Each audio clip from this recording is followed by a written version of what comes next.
Hello friends, मैं हूं सुरभि और मैं फिर से आ गई हूं आपके लिए एक नया चैप्टर लेके। लेकिन उससे पहले निमोनिक निमोनिक क्या है? Eat an apple as a snack. Eat an apple as a snack. किस चीज़ का निमोनिक है ये पता करेंगे इस वीडियो में। लेकिन उसके लिए शर्त वही, वीडियो पूरा देखना होगा। और आज का मेरा टॉपिक है मैग्नेट्स एंड देयर इफेक्ट्स। चलिए स्टार्ट करते हैं बिना टाइम वेस्ट किए।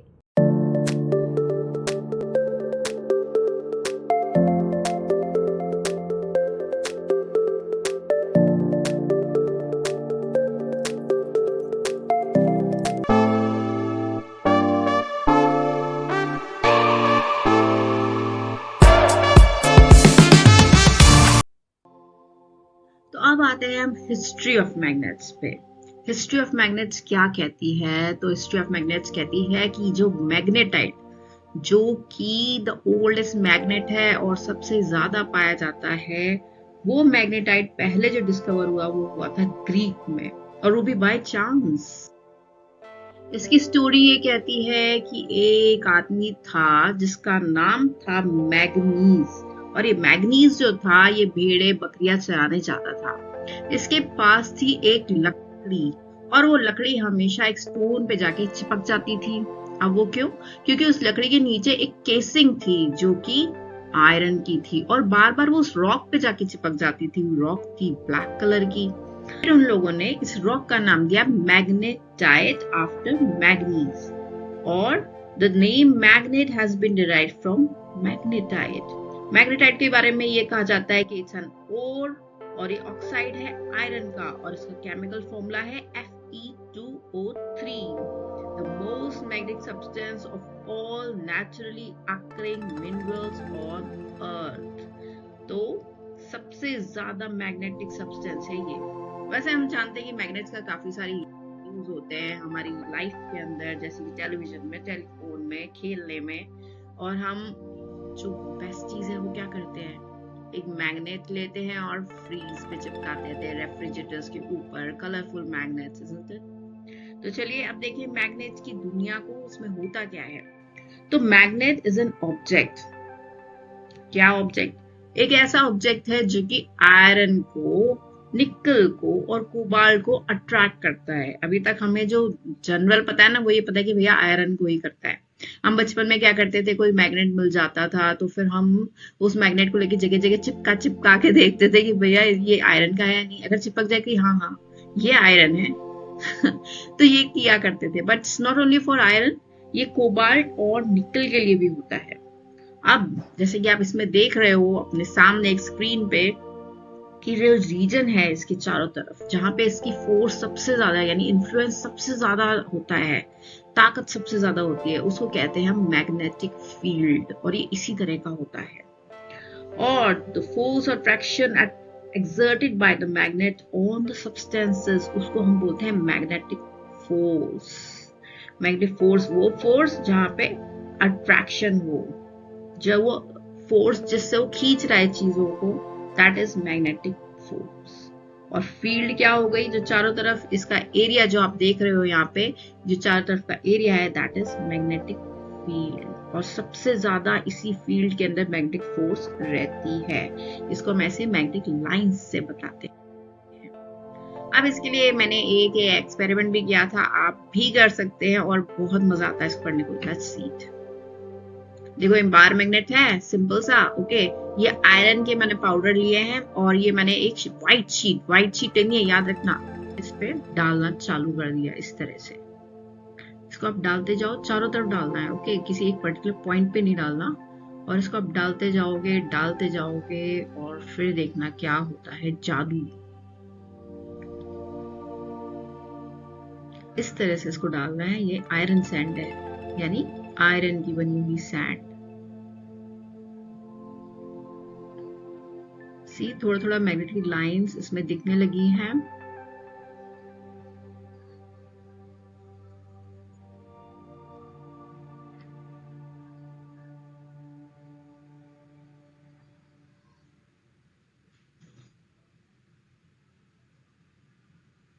और लास्ट में आप ये देख सकते हो, इसमें आपको कुछ मैग्नेटिक लाइंस दिखेंगी।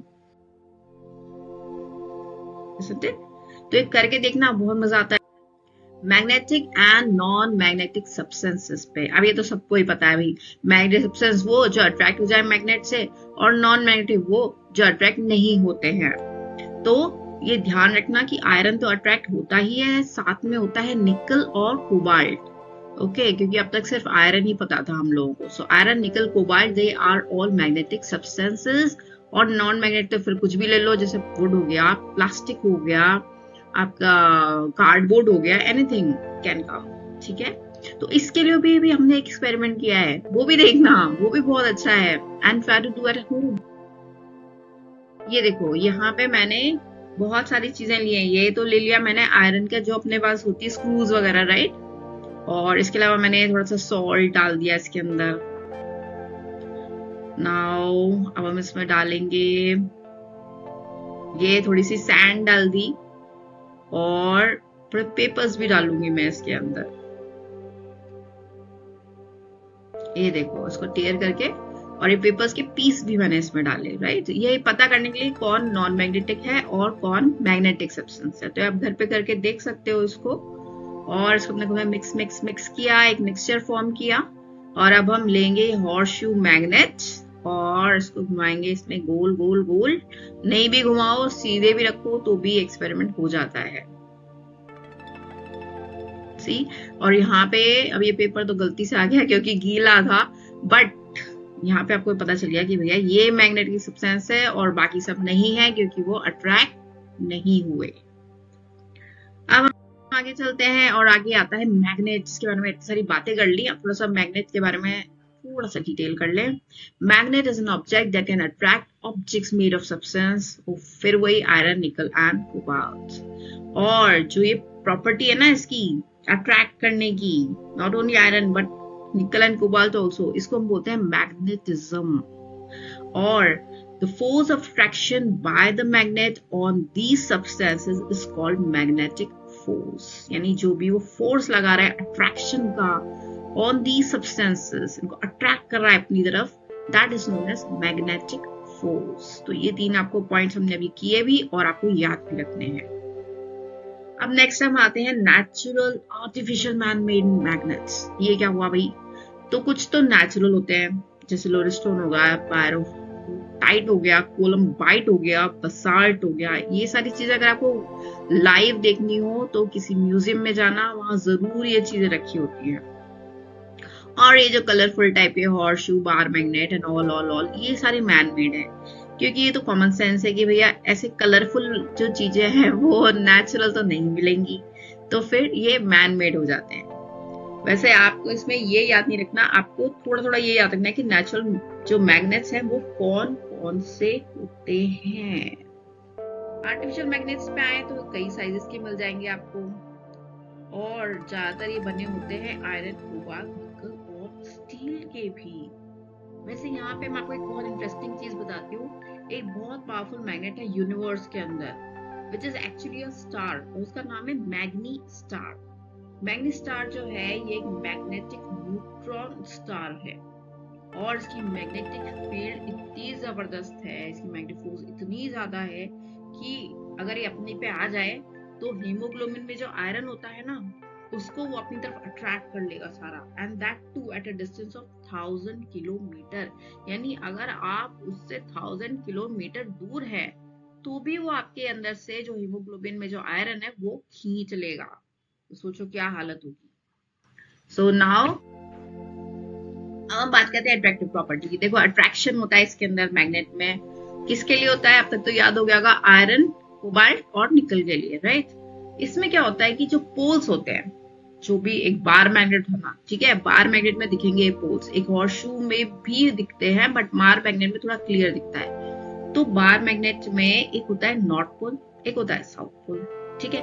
यहाँ पे जो पोल्स हैं, यहाँ पे मैक्सिमम होता है अट्रैक्शन, यानी ज्यादा एनर्जी इन दोनों तरफ होती है, और जो बीच का पार्ट होता है वहां पे मिनिमम फोर्स पाई जाती है।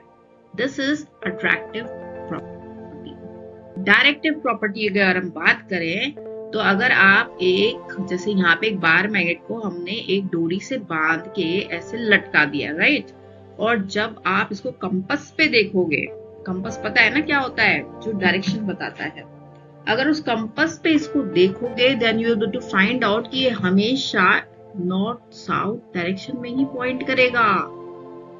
कभी भी मतलब इसको छेड़ो मत, ना इसमें हवा मारो, इसको यूं ही छोड़ दो, ये हमेशा नॉर्थ साउथ डायरेक्शन में ही पॉइंट करता है। खास फायदा ये है, देखो ये है मैग्नेटिक कंपास, और अगर मैग्नेट हमेशा नॉर्थ साउथ डायरेक्शन में फेस कर रहा है, इसको चाहे कितना ही घुमा लो, ये हमें आके नॉर्थ साउथ डायरेक्शन में ही टिक जाएगी, नहीं तो बिकॉज नीचे मैग्नेट लगा है, राइट। तो इससे फायदा ये है कि जो लोग बेचारे जैसे समुद्र में ट्रेवल कर रहे हैं, तो उनके लिए, या कोई ऐसा जिसको डायरेक्शन का पता करना है, मान लो आप कहीं घूमने गए, right, and if you want to know the direction, क्योंकि आप भूल गए रास्ता और आपको डायरेक्शन पता करना है, तो आप इसके थ्रू पता कर सकते हो, क्योंकि अगर दो डायरेक्शन पता है तो बाकी दो निकल सकते हैं ना, तो इससे ट्रैक करने में बहुत आसानी होती है। अब नेक्स्ट बात आते हैं separating the 2 points of a magnet. ये क्या होता है भाई, देखो कोई भी एक मैग्नेट ले लो, बेसिकली हम यहाँ बार मैग्नेट ले रहे हैं क्योंकि उसको समझना थोड़ा इजी है। बार मैग्नेट में नॉर्थ और साउथ पोल होते हैं, अभी हमने बात की। अगर तुम इसको तोड़ दोगे बीच में से, तो ऐसा तो होगा नहीं नॉर्थ अलग हो जाएगा साउथ अलग हो जाएगा, नहीं, ऐसा कभी नहीं होता कि नॉर्थ अलग हो जाएगा साउथ अलग हो जाएगा, क्योंकि जब वो टूट जाएगा मैग्नेट तो उसमें भी नॉर्थ साउथ पोल बन जाएंगे। यानी देखो इस डायग्राम में, इससे मैंने समझाने की कोशिश की है कि टूटने के बाद भी एक नॉर्थ पोल रहेगा, एक साउथ पोल रहेगा, और ऐसी जब ने ये जो एस लिया ना, साउथ पोल था ना पहले, तो वो उसमें अपने आप ही एक नॉर्थ पोल आ गया और फिर वो नॉर्थ साउथ हो गया। ऐसे तुम कितने ही टुकड़े करते जाओ, एक अकेला नॉर्थ पोल एक अकेला साउथ पोल कभी नहीं मिलता, हमेशा नॉर्थ पोल और साउथ पोल ही मिलते हैं। अब एक चीज आती है अट्रैक्शन रिपल्शन। ये तो सबको पता है कि, पता है ना कि जो लाइट वाले होंगे वो लड़ेंगे आपस में, वो रिपेल करेंगे, राइट, और जो डिफरेंट वाले होंगे जैसे नॉर्थ साउथ होंगे तो वो अट्रैक्ट करेंगे। ये ऐसे ही है कि जैसे दो लड़के होते हैं वो आपस में लड़ते रहते हैं हमेशा, लेकिन एक लड़का और लड़की कभी नहीं लड़ते, isn't it? तो वही अट्रैक्शन और रिपल्शन है यहाँ पे। Now steel is used to make permanent magnets. ये ध्यान रखना line, steel is used to make permanent magnets and iron is used to make temporary magnets. अब ये यहाँ देखो, यहाँ मैंने एक एक्सपेरिमेंट किया है।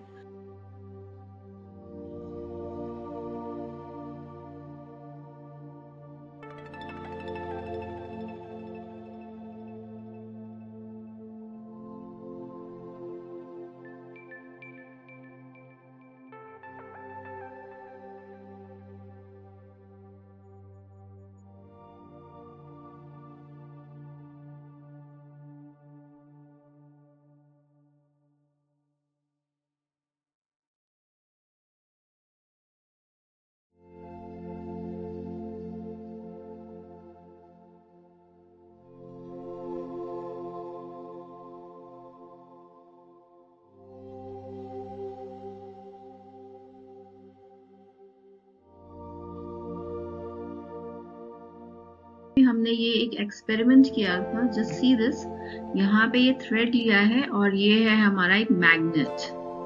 ओके, अब हम क्या करेंगे, ये एक हॉर्सशू मैग्नेट है हमारे पास, एंड नाउ इसको टाई अप कर दिया है मैंने, जस्ट लाइक दिस, और जब इससे करेंगे तो ये मूव करेगा because of attraction, because of repulsion. So you can see कि वो नीचे की तरफ भी टर्न कर रहा है, जो सर्कल वाला मैग्नेट है।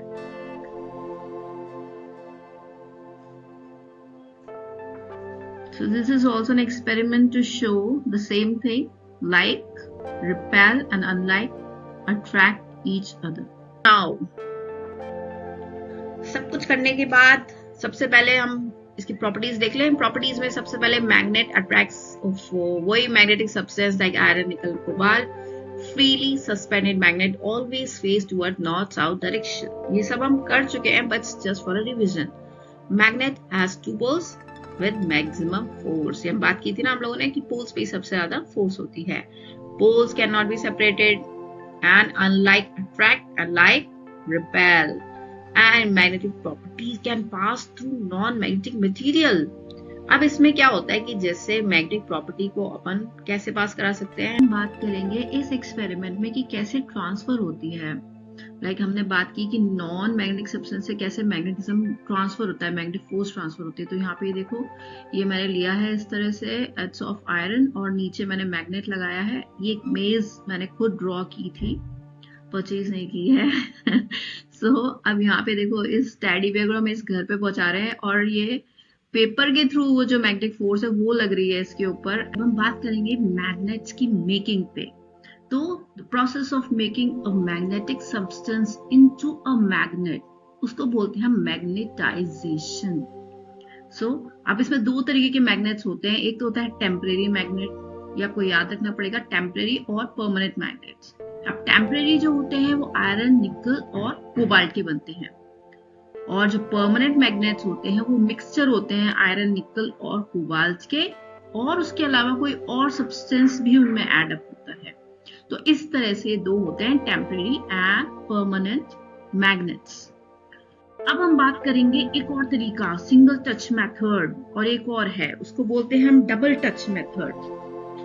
अब इस सिंगल टच मेथड और डबल टच मेथड क्या होता है? सिंगल टच मेथड से क्या होता है, आप एक स्टील बार लो, ठीक है, स्टील की एक रॉड ले लो और एक ले लो मैग्नेट। और अब देखो यहाँ पे नॉर्थ पोल और इसका जो नॉर्थ, ये नॉर्थ साइड नहीं है, ये तो कोई भी साइड है। यहाँ से नॉर्थ पोल से अपन इसको टच कराते हुए फिर वापस ले जाएंगे, फिर टच कराएंगे। मतलब आपको पूरी स्टील बार पे उसको घुमाना है फ्रॉम एन टू एस। ये एन एस कोई पोल्स नहीं है स्टील बार पे, ये आपको बताने के लिए है कि दो एजेस हैं। और ऐसे आप करते रहो करते रहो करते रहो करते रहो। इसमें बहुत टाइम लगता है, ये मैंने भी किया है। और इसमें प्रॉब्लम ये होती है कि एक तो टाइम बहुत लगता है, करीब 30-40 बार ये करना पड़ता है। और जो मैग्नेटिज्म जो आया स्टील बार में वो बहुत ही वीक और बहुत कम टाइम के लिए होता है। तो इस तरह से हम एक स्टील बार को मैग्नेट में कन्वर्ट कर रहे हैं। ऐसे ही एक और मेथड होता है, उसको बोलते हैं हम डबल टच मेथड। इसमें क्या होता है कि नॉर्थ पोल और साउथ पोल, ये परमानेंट मैग्नेट की ले रहे हैं हम, बार मैग्नेट, वो लेके और आपको बीच से फिर एज तक जाना है, फिर एज से बीच में आना है, फिर बीच से एज पे जाना है, और ये भी आपको 30-40 टाइम्स करना होगा। वही सेम प्रॉब्लम है, मैग्नेटिज्म होगा लेकिन बहुत वीक होगा, बहुत कम टाइम के लिए होगा, और आपको ये जो घिसने वाला प्रोसीजर है बहुत टाइम तक करना पड़ेगा। तो this is also a process to make this steel bar magnetized। उसको मैग्नेट में कन्वर्ट कर रहे हो, चाहे कुछ थोड़ी देर के लिए ही सही। But this is also method, इसको बोलते हैं हम डबल टच मेथड, क्योंकि यहाँ दो यूज कर रहे हैं ना, इस वजह से। अब हम बात करते हैं earth as a giant magnet. Earth as a giant magnet क्या होता है? भाई देखो, अपन ने बात करी कि जब भी हम मैग्नेट को फ्रीली सस्पेंड करेंगे, कहीं से भी उसको लटका दोगे तो वो हमेशा नॉर्थ साउथ डायरेक्शन में ही शो करेगा, है ना। अभी ऐसे क्यों होगा भाई? तो इसके लिए ये माना जाता है कि जो अपनी अर्थ है उसके अंदर भी एक मैग्नेट प्रेजेंट है, और जो बिल्कुल ऑपोजिट है, यानी जो हमारा मैग्नेट है वो नॉर्थ साउथ डायरेक्शन में पॉइंट करता है, लेकिन जो अर्थ का मैग्नेट है वो साउथ नॉर्थ वाला है, यानी कि नीचे जहां साउथ होगा वहां पे अपना मैग्नेट नॉर्थ पॉइंट कर रहा है, क्योंकि ऑपोजिट अट्रैक्ट करते हैं ना, तो वो नॉर्थ की तरफ कर देता है। और जहां हमारी अर्थ का साउथ पोल है वहां पे हमारे मैग्नेट का नॉर्थ आएगा। तो ऑपोजिट रहता है ये हमेशा। तो ये है earth as a giant magnet. और इसके अलावा ये कहा जाता है कि अर्थ जायंट मैग्नेट इसलिए है क्योंकि इसमें मूवमेंट होता है मोल्टर आयरन का एट द अर्थ्स क्रस्ट। जो कोर वाला एरिया है अर्थ का, उसके अंदर मोल्टन आयरन जो है वो मूव करता रहता है, और इसी वजह से ये मैग्नेटिज्म होता है अर्थ के अंदर, जिसकी वजह से हमारे बाहर वाले मैग्नेट वर्क करते हैं। अब हम बात करते हैं प्रिजर्वेशन कैसे करें भाई मैग्नेट का। तो प्रिजर्वेशन जो होता है वो क्यों करें? तो उसका रीजन ये है कि जब भी आप मैग्नेट को बार बार नीचे गिराओ या उसको तोड़ने की कोशिश करो, उसके ऊपर हथौड़ा लगा दो या उसको हीट कर दोगे, तो वो डीमैग्नेटाइज हो जाएगा, यानी उसकी पावर खो जाएगी, and it's a permanent loss. So the phenomena in which a permanent magnet loses its magnetism, उसको कहते हैं डीमैग्नेटाइजेशन। तो फिर क्या करें? तो उसके कुछ तरीके हैं, पहले आपको पॉइंट्स दिखा देती हूँ, फिर मैं आपको डायग्राम भी दिखा देती हूँ कैसे। तो इसके लिए चाहिए बार मैग्नेट्स जो कि पेयर्स में हो in a wooden box with unlike poles on the same side, यानी अनलाइक पोल्स एक तरफ होने चाहिए। अगर लाइक वाले पोल्स एक तरफ कर दोगे ना तो भी वो डीमैग्नेटाइज हो जाएगा।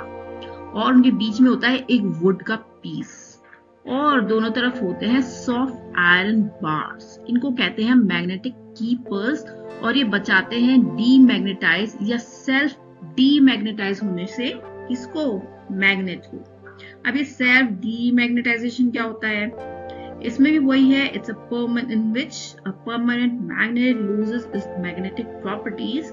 अगर बहुत टाइम तक आप यूज नहीं करोगे ना तो मैग्नेट अपनी प्रॉपर्टीज को लूज कर देगा, यानी यूज करो ताकि वो लूज ना करे। ओके, तो अब देखो उसका डायग्राम। हमने क्या बात करी? दोनों पोल्स ऑपोजिट होने चाहिए। देखो नॉर्थ और इसके नीचे साउथ, और इधर साउथ है तो इधर नॉर्थ है। ऑपोजिट पोल्स, बीच में वुड रखना है आपको, और ये सॉफ्ट आयरन बार्स दोनों तरफ, जिसे हम मैग्नेटिक कीपर्स कह रहे हैं। तो इस तरह से मैग्नेट को प्रिजर्व किया जाता है। अब मैग्नेट्स का यूज क्या होता है इस पर हम आते हैं, लेकिन आपको एक इंपॉर्टेंट बात बताती हूँ। जो पेशेंट्स होते हैं जिनके पास पेसमेकर होता है, पेसमेकर अंदर फिट होता है, तो वो एक स्पेशल सर्टिफिकेट लेके चलते हैं ताकि उन्हें सिक्योरिटी चेक में ना जाना पड़े। Where strong magnets are use for the purpose. अब देखो सिक्योरिटी चेक में जाएंगे, वहां पे स्ट्रॉन्ग मैग्नेट्स यूज होंगे और उनका पेसमेकर गड़बड़ हो सकता है, तो इसलिए उनसे कभी भी सिक्योरिटी चेक्स नहीं होते उनके ऊपर, और उनके पास इसलिए एक सर्टिफिकेट होता है कि भैया हमारे पास पेसमेकर है। ओके, चलो अब आगे की बात करते हैं यूजेस ऑफ मैग्नेट्स। सबसे पहले auto shutting off refrigerator doors. जब कुछ खाना निकालते हो, फ्रिज का गेट खुला छोड़ देते हो, इजंट इट? कभी कभी वो गेट अपने आप बंद हो जाता है, तो ये कोई जादू नहीं है, ये बिकॉज ऑफ मैग्नेट है। मैग्नेटिक स्टिकर्स, ये तो सब जानते हैं, सब फ्रिज में चिपकाते रहते हैं स्टिकर्स, प्यारे प्यारे लाल लाल के। क्रेडिट कार्ड्स और एटीएम कार्ड्स जो होते हैं उनमें मैग्नेटिक स्ट्रिप्स होती है, और आपको पता है उसमें इंफॉर्मेशन होती है, वही जो स्वाइप करने के काम आती है। और एज स्टोरेज डिवाइस भी हम इसको यूज कर सकते हैं, जैसे कि हार्ड डिस्क। फिर सेपरेशन करना हो, मान लो कि कोई लोहा और सैंड मिक्स हो गए, आप कैसे निकालोगे? तो मैग्नेट से निकालोगे। Separation of magnetic substance, right? Junk yard में पावरफुल मैग्नेट्स यूज होते हैं to separate and lift magnetic materials from piles of waste. यानी वेस्ट के अंदर से आपको मैग्नेटिक मटेरियल्स निकालने हैं तो उसके लिए भी मैग्नेट यूज किए जाते हैं, वो भी जबरदस्त वाले। एमआरआई मशीन जानते हो, मैग्नेटिक रेजोनेंस इमेजिंग जिसको बोलते हैं, पार्ट्स ऑफ बॉडी की स्कैनिंग के काम आती है। सो उसमें भी मैग्नेट्स यूज होते हैं। सो एक तरह से मेडिकल में भी यूज है इसका। और इलेक्ट्रिसिटी जनरेशन, ये क्या होता है? अगर मैग्नेट ना हो तो डायनमो जो होता है, जो कि इलेक्ट्रिसिटी प्रोड्यूस करता है, इसके बारे में आप आगे बड़ी क्लासों में पढ़ोगे, वहां पे मैग्नेट की जरूरत पड़ती है।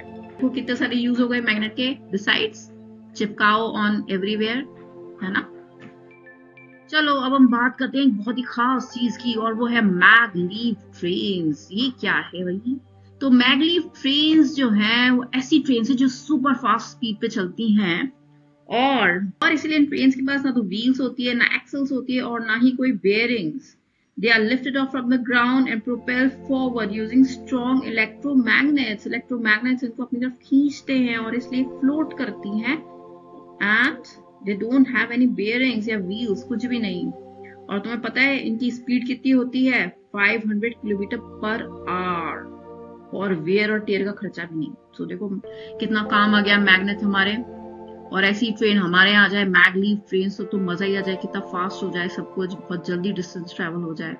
सो ये था हमारा चैप्टर। और ओके, तो हमारा निमोनिक था eat an apple as a snack. Eat an apple as a snack. अब देखो ये जो निमोनिक है ये याद करने के लिए है क्या? कॉन्टिनेंट्स। ओके, तो आपके कोई छोटे भाई बहन हो उनको भी बताना, क्योंकि आजकल तो कॉन्टिनेंट्स बेचारे वो भी याद करते हैं। तो ईट एन एप्पल में ई जो है ना, ईट का ई वो यूरोप के लिए है, एन का ए अंटार्कटिका के लिए, एप्पल का ए ऑस्ट्रेलिया के लिए, एज का ए एशिया के लिए, और ए का ए तो अफ्रीका के लिए, स्नैक के लिए, स्नैक जो है ना एस वो साउथ अफ्रीका के लिए है एस, और जो एन है ना स्नैक में वो है नॉर्थ अमेरिका के लिए। So this is your mnemonic to learn the continents. और फिर वही बात, अगर मेरा चैनल पसंद आया तो लाइक शेयर सब्सक्राइब करना ना भूलें। अगर आपको कुछ पूछना हो तो कमेंट सेक्शन खुला है, आप पूछ सकते हैं। और चलिए मिलते हैं नेक्स्ट वीडियो में एक नए टॉपिक के साथ। और अगर आप चाहते हैं कि किसी टॉपिक पे मैं वीडियो बनाऊं आपके लिए तो मैं जरूर बनाऊंगी, मुझे जरूर बताइएगा। चलिए मिलते हैं, तब तक के लिए this is Surabhi signing of.